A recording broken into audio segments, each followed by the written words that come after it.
ఆడ మేడిగడ్డను ఎండబెట్టిండు, నీళ్ళు ఇస్తలేరు రేవంత్ రెడ్డి. ఇయ్యడు.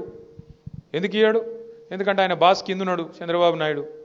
నువ్వు కడితే బరాబర్ మర్యాద ఉండదు రాబాయ్ అంటే కిందికి నీళ్ళు పోవన్నాయి. మరి ఇయ్యాడు. ఆయన ఆడిచ్చినట్టు ఈయన పాపం ఈయనదేమని ఈయన కోవట్టు చిన్న మనిషిన. వాళ్ళిద్దరు ఎట్లా ఆడిస్తే అట్లా ఆడేటోడు ఈయన చేతులు ఏముంటుంది. అట్లాగే ఇప్పుడు నిన్న మీరు చూసిండ్రు పక్కకు కర్ణాటకలో ఆల్మట్టి డ్యామ్ హైట్ పెంచుతుండ్రు 5 ఫీట్లు. ఒక్క డ్యాము ఆల్రెడీ కట్టి ఉన్న డ్యాము 5 ఫీట్లు పెంచుతందుకు వాళ్ళు ఎంత ఖర్చు పెడుతున్నారు ఎరికేనా? 70,000 కోట్లు ఒక భూసేకరణకే. 70,000 కోట్లు. అదే కేసీఆర్ గారు 40 లక్షల ఎకరాలకు నీళ్ళు ఇచ్చే ప్రాజెక్టు దాని మీద 93,000 కోట్లు ఖర్చు పెడితే తిన్నాడు 1,00,000 కోట్లు తిన్నాడు 1,00,000 కోట్లు తిన్నాడు వేసుకపోయింది ఇంట్లోకి. మనం ఎప్పుడైనా ఆలోచించినామా కనీసం? అరే 93,000 కోట్లు ఖర్చు అయిన ప్రాజెక్టులో 1,00,000 కోట్లు ఎవడెట్లా తింటాడు?